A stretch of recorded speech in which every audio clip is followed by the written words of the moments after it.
रहीम। हाँ जी, lecture number 4 matrices के chapter से जो डेफिनेशंस इससे पिछले लेक्चर में कंप्लीट हुई उनको यूज़ करते हुए ये कुछ क्वेश्चंस डील किए जा रहे हैं, इम्पॉर्टेंट हैं पेपर पॉइंट ऑफ व्यू से किसी भी सिलेबस में। हाँ जी, show that any square matrix A over R, यानी कि इसमें अब एंट्रीज सिर्फ रियल होंगी, can be expressed as a sum of the matrices this and this. ये वाली सिक्यूस मैट्रिक होगी और ये वाली सिमेट्रिक होगी। अब मैट्रिक्स का नाम ए है, सॉल्यूशन में हम इन्हीं दोनों को सम अप करके लिख रहे हैं, दिस प्लस दिस। यानी कि ये बच्चे के याद रखने के लिए आसान टूल आपको मिल गया है कि जो क्वेश्चन में स्टेटमेंट में दिया गया सेटअप है वो ही आपने उठा के ऐड करके लिख लिया और उसका नाम रख लिया ए। उसके बाद इतने हिस्से को एज पर रूटीन जैसे यहाँ बताया हुआ है बी, हमने उस हिस्से को नाम बी दे दिया और जो अगला हिस्सा है उसको नाम उसी तरह डी दे दिया। तो बिल्कुल नॉमेनक्लेचर बनाया है, उठा के आगे लिख दी कीमतें। अगला स्ट्रक्चर उसको सिमेट्रिक और एंटी सिमेट्रिक प्रूव करना है, तो उस हवाले से सिमेट्रिक और एंटी सिमेट्रिक की जस्ट डेफिनेशंस। वो मैट्रिक सिमेट्रिक होगी अगर उसका ट्रांसपोज उसी के इक्वल आ जाए, यानी कि बी का ट्रांसपोज बी ही बन जाए। ये ले taking transpose on both sides, B transpose, इधर भी सारे ग्रुप का ट्रांसपोज। ये ट्रांसपोज अब अंदर शिफ्ट हो जाएगा। ये एक नंबर है इसलिए उसको एज इट इज खत्म कर दिया गया, क्योंकि एक नंबर का ट्रांसपोज वो नंबर ही आ जाएगा। आगे इस ग्रुप का ट्रांसपोज लिख दिया जो सेकंड वाला ये ग्रुप था। फिर जैसे ट्रांसपोज की डेफिनेशन में बताया गया कि अगर दो वैल्यूज प्लस माइनस हो रही हो उनके ऊपर ट्रांसपोज हो तो वो सेपरेट डिस्ट्रीब्यूट हो जाएगा ट्रांसपोज। इस पर भी ट्रांसपोज आ गया, इस पर भी ट्रांसपोज आ गया। उसके बाद फिर एक प्रॉपर्टी साथ ही बताई थी कि जो डबल ट्रांसपोज है वो आपके पास इस तरह सिंपल नंबर आ जाएगा। तो अब ये डबल ट्रांसपोज ए आ गया।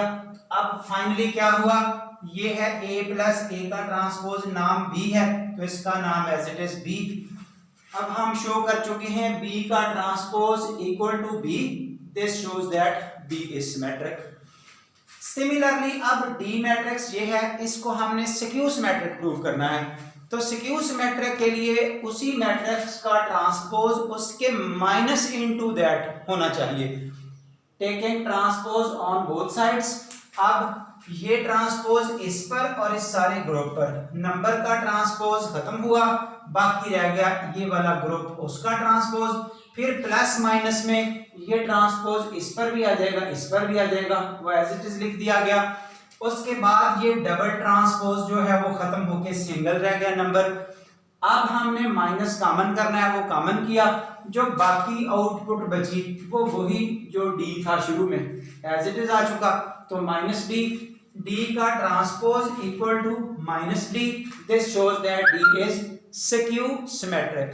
हेंस ये हम बता चुके कि ये मैट्रिक्स को बी प्लस डी, जो बी है वो सिमेट्रिक है, डी इज सिक्यू सिमेट्रिक या एंटी सिमेट्रिक। अब सिमिलर रीजंस के साथ जो नेक्स्ट क्वेश्चन है वो शायद उतनी ज्यादा स्ट्रगल नहीं करनी पड़ेगी, जो कुछ बातें ऊपर हो चुकी कंपैरेटिवली वही कुछ है, सिर्फ एक बार एक्स्ट्रा है, कंजुगेट एक्स्ट्रा है। और साथ ही ये वाला काम होगा, जैसे ये ओवर आर है तो वहां होगा ओवर सी, यानी कि कॉम्प्लेक्स नंबर्स इमेजिनरी आयोटा वाली एंट्रीज मैट्रिक्स के अंदर शामिल होंगी। हाँ जी, ये हो गई बी, ये हो गई डी। उसी तरह से कंसीडर द मैट्रिक्स ए, ये बी प्लस डी, इसका नाम बी, इसका नाम डी। अब इस वाली को हर्मिशन प्रूव करना है, इस वाली को सिक्यू हर्मिशन प्रूव करना है। तो हर्मिशन के हवाले से उसका ट्रांसपोज बार, दोनों काम करने हैं, बार और ट्रांसपोज। किसी काम को पहले कर लें या बाद में कर लें ये चीज इफेक्ट नहीं करती।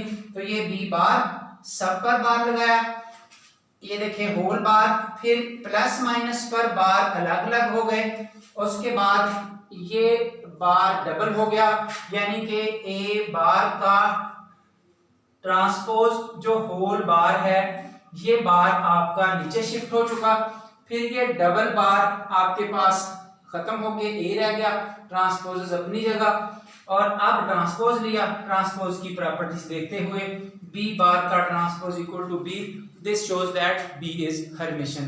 तो सिमिलरली ये डी है, डी बार का ट्रांसपोज माइनस डी लिखना है, तो पहले बार इधर भी बार, अब ये बार इस पर भी आ गया, इस पर भी आ गया, ये एज इट इज लिख दिया, उसके बाद ये बार ऊपर है, यानी कि कंडीशंस यूं हैं, ए बार का transpose equal to A transpose का बार, ये हम शिफ्ट कर सकते हैं बार का ट्रांसपोज या ट्रांसपोज का बार। इस प्रॉपर्टी को इधर भी हमने यूज किया, ये एज इट इज जो सेपरेट लिखा गया, हाँ जी, इसको यूज करते हुए हमने इस बार को नीचे शिफ्ट किया, और उसके बाद जो डबल बार है वो ए के बराबर होता है, तो ये डबल बार ए बन गया, बाकी स्टेटमेंट एज इट इज, और अब इससे आगे डी बार हल हो चुका, तो यहाँ डी बार पर ट्रांसपोज लगाया, इसकी राइट साइड पर भी ट्रांसपोज शिफ्ट किया, तो फिर ट्रांसपोज नंबर पर भी, इस पर भी, इस पर भी,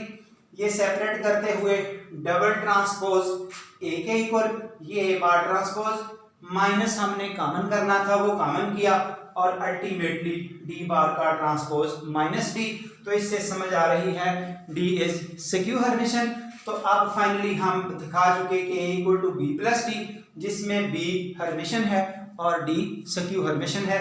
ये सिमेट्रिक और एंटी सिमेट्रिक हर्मिशन और सिक्यू हर्मिशन जो हमारा लेक्चर नंबर 3A था उसमें डेफिनेशंस थी, उनको आगे ये यूज करके दिखाया गया इन डिफरेंट क्वेश्चंस में। तो इस तरह से इन क्वेश्चंस की इंपॉर्टेंस आपके सामने है।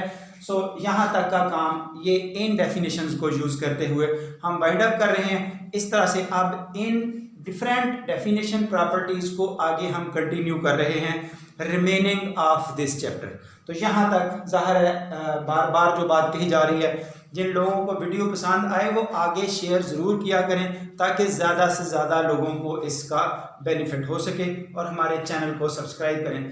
Thank you very much.